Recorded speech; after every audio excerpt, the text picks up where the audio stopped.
Mga kayo, ang pag-usapan naman natin ay tungkol sa benepisyo ng mayana. Ang mayana ay isang halaman na maraming benepisyo sa kalusugan dahil sa mga mahahalagang langis at antioxidant nito. Ang dahon ng mayana ay nakapagpapagaling ng iba't ibang uri ng karamdaman. Ito ang mga benepisyo sa mayana. Tumutulong sa paggamot sa sugat, nakapagpapababa ng init ng lagnat, paggamot at pag-iwas sa mga sintomas ng pag-ubo. Mabuti para sa regla, mabisang gamot sa mayuma, dysmenorrhea o pananakit ng puson, paggamot sa diabetes at cancer, sakit sa lalamunan at sakit sa puso, ginagamit na drops sa pamamaga ng tainga, gamot sa bulati sa tiyan, nakagagamot din ito sa may pigsa, gamot sa dyspepsia, glaucoma at sore eyes.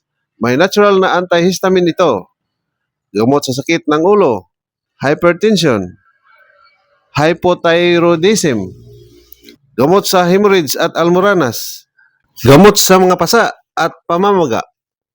Thank you for watching mga kayo. God bless.